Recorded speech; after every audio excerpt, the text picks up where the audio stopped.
Assalamualaikum warahmatullahi wabarakatuh. Sekarang kita akan membahas materi tentang manajemen kas dan juga surat berharga pada mata kuliah manajemen keuangan.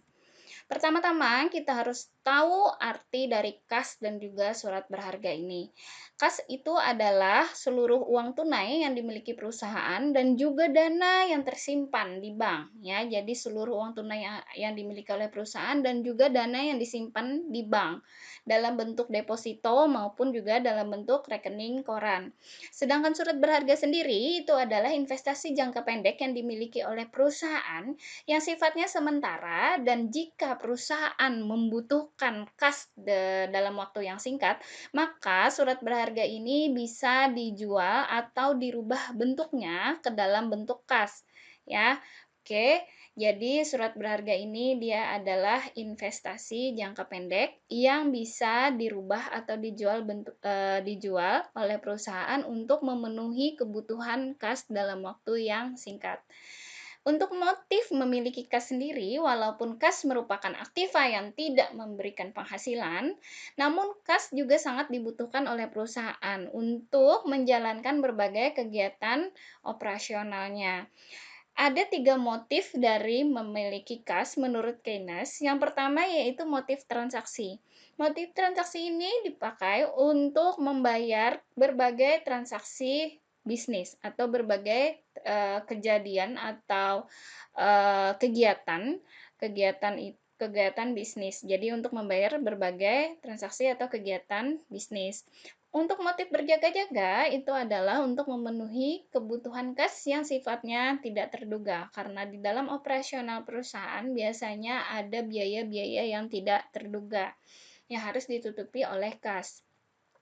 Kemudian ada motif spekulasi. Untuk motif spekulasi ini dia adalah untuk memperoleh keuntungan dari surat berharga, karena saat kita menginvestasikan uang kas kita ke bentuk surat berharga, maka ada kemungkinan kita bisa mendapatkan laba.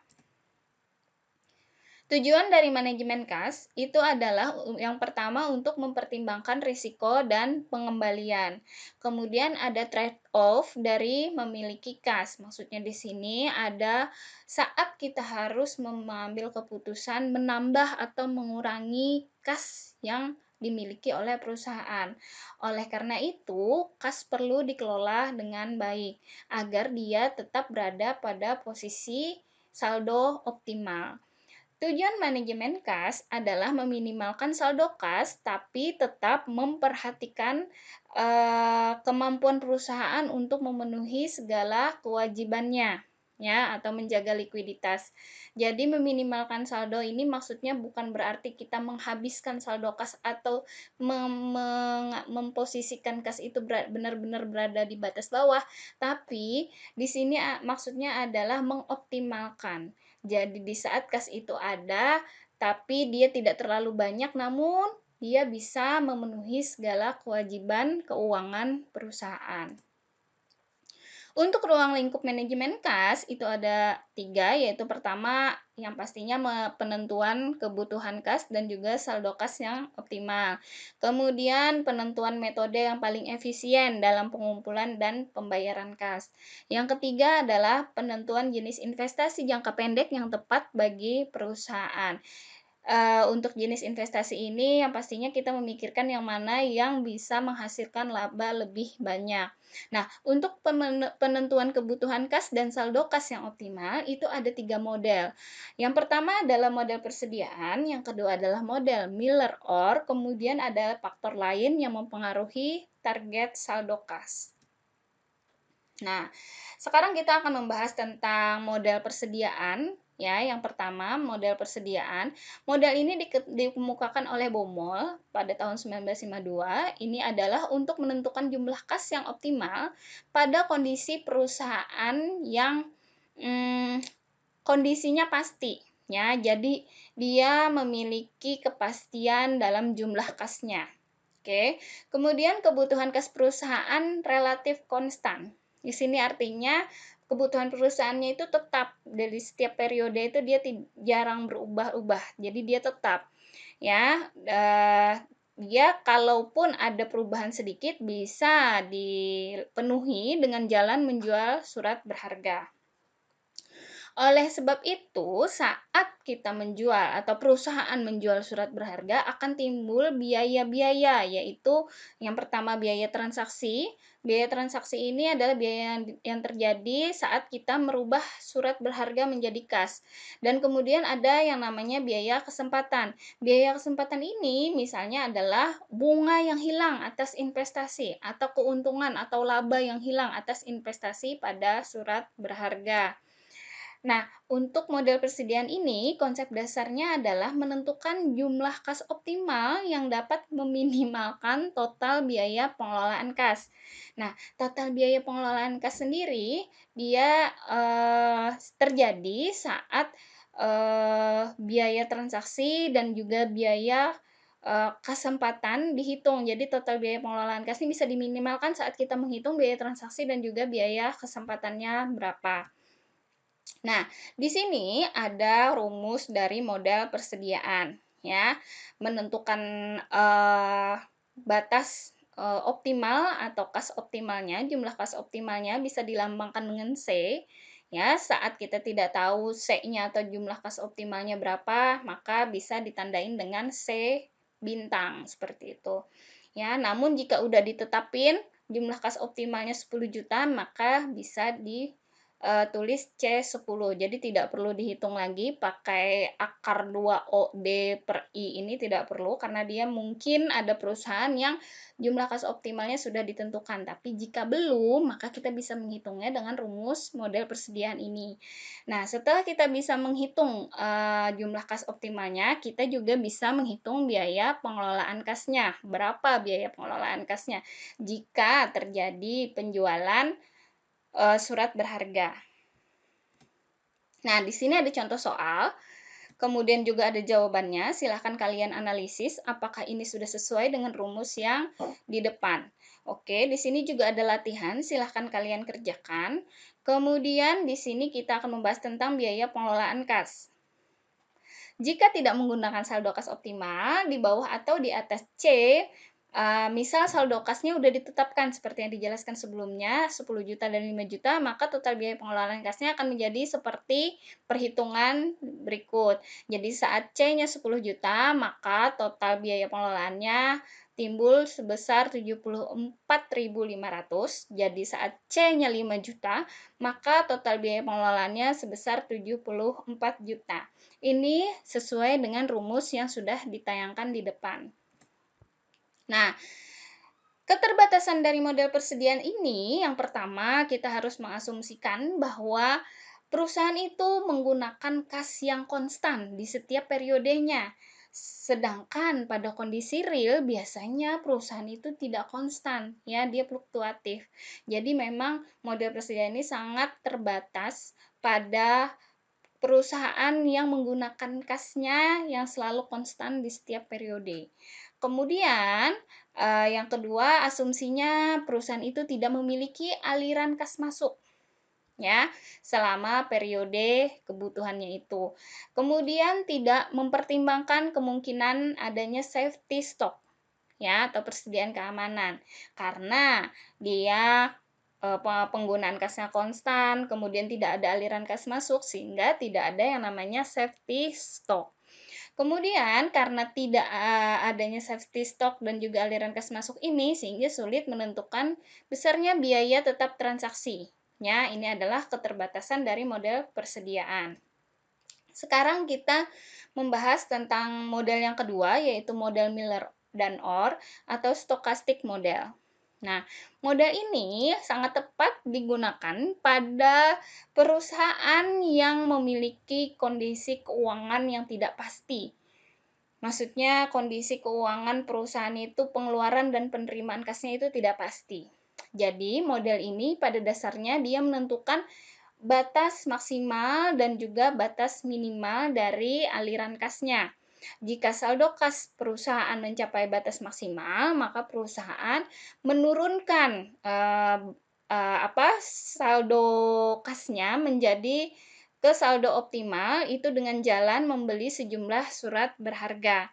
Sebaliknya, jika saldo kas menurun atau saldo kas berada pada batas minimal atau mencapai batas bawah, maka perusahaan bisa menjual surat-surat berharga yang dimiliki untuk menaikkan saldo kasnya ke batas optimal. Nah, di sini ada rumus untuk modal stokastik. Jumlah kas optimalnya bisa dilambangkan dengan Z, kemudian batas atasnya dengan H, rata-rata saldo kasnya juga ada rumusnya 4Z min L per 3. Seperti ini. Kemudian ini ada keterangannya dan juga ada contoh soalnya.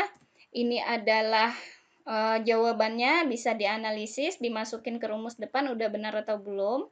Mohon koreksinya nanti di pertemuan berikutnya kepada Ibu jika ada kesalahan. Nah, di sini ada grafik model stokastik. Grafik model stokastik ini memang terlihat karena dia tidak stabil atau tidak konstan sehingga terlihat fluktuatif ya, naik turun. Tapi di saat kondisinya menunjukkan grafik ini berada pada batas maksimal atau H, maka itu diturunkan ke Z atau batas optimal dengan jalan membeli surat berharga. Namun di saat saldo kasnya berada pada batas minimal atau L, itu biasanya kita atau perusahaan itu menjual surat berharga yang dimiliki agar saldo kas berada pada posisi optimal atau Z. Seperti ini ya untuk grafiknya. Nah, di sini ada latihan lagi, bisa kalian kerjakan. Nah, kita membahas tentang yang ketiga adalah faktor-faktor lain yang mempengaruhi saldo kas yang optimal. Di sini ada pinjaman dan juga saldo kompensasi. Nah, meminjam mungkin memberikan biaya yang lebih besar daripada menjual surat berharga. Ya kan, karena ada biaya-biaya lain yang harus kita keluarkan saat kita meminjam uang ke bank. Nah, kebutuhan meminjam ini akan tergantung pada keinginan manajemen untuk memiliki saldo kas yang minimal atau yang optimal, seperti itu. Jadi, di saat mungkin surat berharganya tidak ada atau sudah habis dijual, namun kondisi kasnya tetap minimal, maka mau tidak mau perusahaan harus mengambil kebijakan untuk melakukan pinjaman kepada bank ataupun pihak lain, seperti itu. Kemudian ada yang namanya saldo kompensasi. Di sini perusahaan mempunyai kas di bank sehingga kompensasi untuk pelayanan bank. Di sini maksudnya di saat saldo kompensasi ini perusahaan kan biasanya ada biaya administrasi ya. Jadi biaya administrasi bank itu adalah kompensasi dari pelayanan bank untuk menyimpankan uang kita di bank. Nah, perusahaan besar biasanya memiliki ribuan account atau ribuan rekening ya dengan beberapa lusin atau beberapa macam bank. Kadang hal ini membuat lebih masuk akal untuk membiarkan kas daripada mengelola tiap akun secara harian. Jadi memang dibagi-bagi biasanya untuk mengurangi saldo kompensasi karena semakin banyak atau semakin besar saldo yang kita miliki pada bank maka persentase pembayaran biaya administrasi juga semakin besar sehingga jika kita pecah-pecah nih ke beberapa perusahaan ke beberapa bank maka biaya administrasi yang harus kita tanggung biasanya lebih ringan seperti itu. Nah, sekarang kita masuk ke metode penagihan dan pembayaran kas. Ide dasar dari manajemen kas itu adalah pastinya mempercepat pengumpulan dari kas itu, kemudian dimanfaatkan, dan memperlambat pengeluaran kas dengan tetap mempertahankan hubungan baik dengan pihak lain. Kemudian saldo kas menurut pencatatan perusahaan itu tidak sama dengan saldo kas menurut bank. Karena perbedaan itu sehingga ada yang namanya float ya yang timbul akibat penggunaan cek dalam proses pengumpulan dan pembayaran kas. Jadi biasanya kalau perusahaan besar dia ada transaksi-transaksi yang menggunakan cek atau giro sehingga masa atau waktu saat cek itu atau giro itu dikeluarkan sampai kas itu benar-benar diterima itu masuk dalam kategori float. Ya, jadi float itu namanya itu adalah panjangnya waktu dari saat cek atau giro ditulis sampai kas benar-benar diterima. Ya. Oke. Nah, di sini kita membicarakan tentang 4 elemen float. Yang pertama adalah mail float, Ya, mail float ini disebabkan oleh waktu antara saat pelanggan mengirimkan cek sampai perusahaan memulai prosesnya. Kemudian ada processing float, itu disebabkan oleh waktu yang dibutuhkan oleh perusahaan untuk memproses cek pelanggan sebelum dapat didepositokan di bank. Kemudian ada yang namanya transit float, disebabkan oleh waktu yang dibutuhkan untuk mengclearingkan melalui sistem perbankan komersial atas cek yang didepositokan pelanggan sampai bisa digunakan oleh perusahaan. Kemudian disbursing float itu berasal dari kenyataan bahwa dana pelanggan tersedia di rekening bank perusahaan sampai cek pembayaran dikeliringkan melalui sistem perbankan. Ya, oke. Jadi di sini ada 4 elemen float. Ya, kembali. Jadi dari mulai cek itu sampai ke perusahaan, kemudian perusahaan memproses lagi, kemudian perusahaan dari membawanya ke bank, kemudian dari bank kita menunggu lagi masuk ke rekening perusahaan, itu adalah elemen-elemen float-nya atau step-step dari float-float itu, waktu yang kita butuhkan dari mulai cek diterbitkan sampai uang benar-benar masuk ke kas perusahaan. Nah, untuk metode pengumpulan dan pembayaran kas itu ada 3, yaitu lockbox system, kemudian concentration banking, kemudian ada electronic fund transfer atau EFT. Nah, di sini ada contoh soal, bisa kalian lihat nanti. Kemudian di sini juga ada yang namanya investasi jangka pendek atau tadi surat berharga. Faktor-faktor yang mempengaruhi pemilihan surat berharga itu adalah risiko kegagalannya, kemudian event risk, kemudian risiko tingkat bunga, risiko inflasi, dan juga risiko likuiditas. Ini adalah faktor-faktor yang mempengaruhi pemilihan dari surat berharga. Oke, terima kasih.